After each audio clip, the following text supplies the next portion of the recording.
Black and sexy, baby.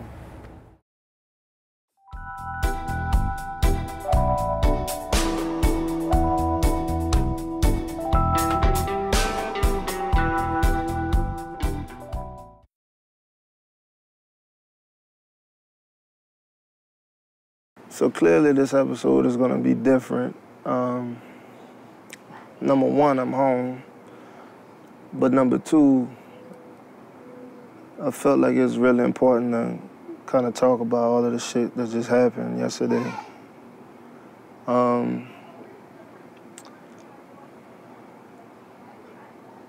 guess you guys have probably heard about Alton Sterling by this point. And I felt like it was important for me to talk about it. Normally, I don't really talk about, or I don't like to put on the show things that I can't or I haven't processed, you know what I'm saying? Because the whole point of the show is really to offer up some type of contrast or different thought than what you may be used to, or something that I've learned. But honestly, I don't fucking know, bro. Like, I honestly don't know what to do, what to say, how to change anything when it comes to police brutality and, you know, all of that shit. In all honesty, the thing that kind of makes this one different for me, this instance of, you know, police brutality, because it's not the first time that we've seen this happen. It's not the first time that it's been caught on tape. The thing that really struck a chord with me wasn't the violence, because unfortunately I've been somewhat desensitized to it at this point in my life. The thing that really caught me off guard was the woman in the car that was taping who was crying. I mean, there's really nothing I could say other than the fact that it reminded me of,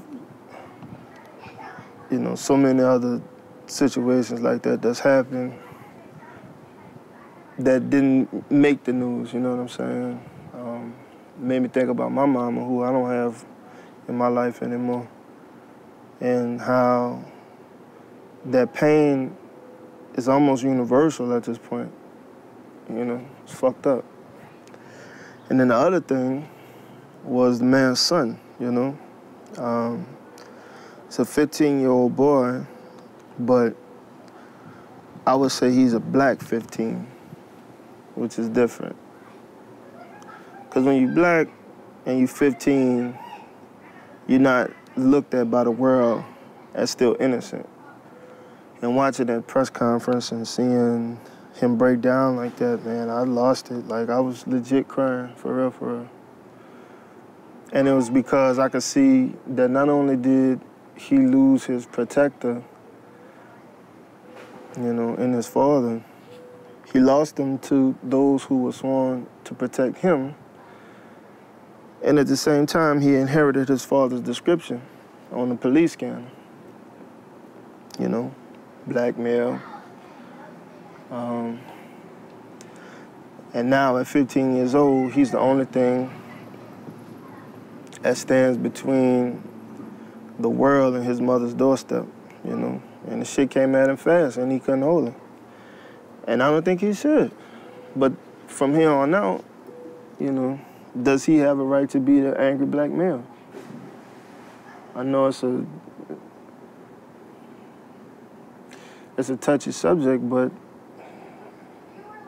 I don't know, bro. I'm kind of going off the rails because I don't know how to process it. Like I said, I mean, I like to smoke a little bit, you know, after I'm working on music and gather my thoughts and shit and talk, you know, and edit it all down and make it look sweet, but I couldn't really do that this time. I don't think I should, you know what I'm saying? Because it is what it is. You saw it, I saw it. You know, it's literally like a 90-minute drive from where I am right now. That could have easily been one of my friends who went to Baton Rouge for school. Could have been me if I'd have gone to LSU like I wanted to. You know what I'm saying? And the nigga was selling CDs, you know. And now, mind you, You selling CDs, you out there making money, it's nighttime, it's what, 12, midnight. You selling CDs, yeah, you gonna have a strap on you. Cause a nigga might rob you. The store owner said the man wasn't bothering nobody. He'd been knowing the guy for 6 fucking years. Wasn't a problem. So why were the fucking police called, you know what I'm saying? Why did they feel the need like they needed to take him down so aggressively? They couldn't just talk to him like a fucking man. You know, and all of these fucking patriots and anti-government people and Second Amendment motherfuckers in an open carry state, you know, white folks, they get to exercise that right to bear arms and have a fucking man-to-man conversation with the police. But as soon as it's one of us, and, you know, you hear that word gun, you know what I'm saying? All bets are off. And there ain't no due process, you know what I'm saying? It's judge, jury, execution, and just sitting right there. Looking you in your fucking eyes, you know? I don't know. Like I said, I ain't got no solution. I mean, there's really nothing eloquent I can even say about the shit. Cause the shit is raw, it's in your fucking face. You know, it's we all saw it, man. We all empathized, or we all sympathized, we all imagined ourselves or our loved ones in that situation. You know?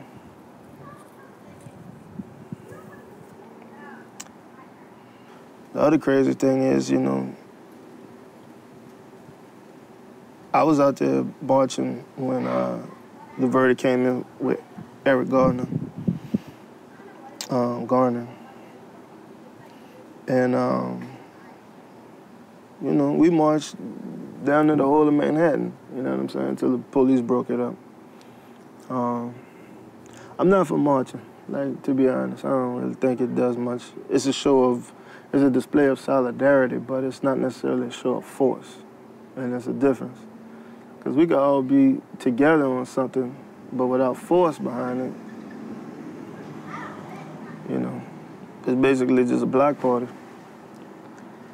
The force that I think that's lacking is the fact that, you know, we get mad, we get in our feelings, we post and write and text and, you know, him and her and all of that shit. And we can see a lot of, you know, commonalities between us, you know what I'm saying? We find allies and comrades or what have you, but then, you know, come midterm election, come city council, vote to actually fucking do something, what niggas at? Because those are the fucking boots on the ground that we really need, you know? Because everybody feels like revolution is won in the streets, you know what I'm saying? Niggas getting wild and burning shit and looting and all that stuff. That ain't it. Wars have been won behind closed doors with a fucking pen. You know what I'm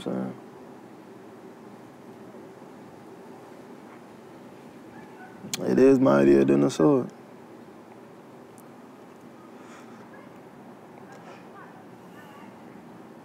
I mean, I'm giving you my honesty right now.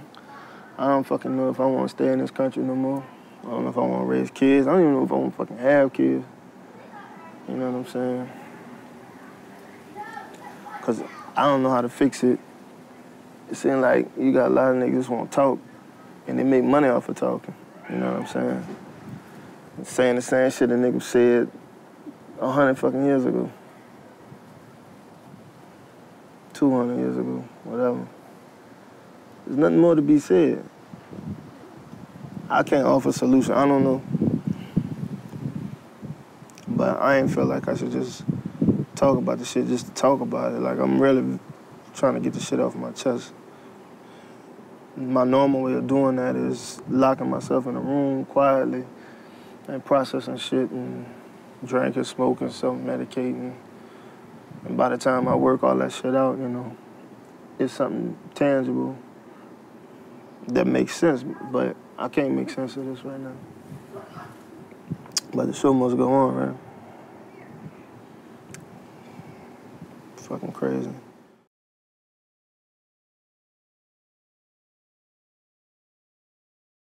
Black and sexy, baby.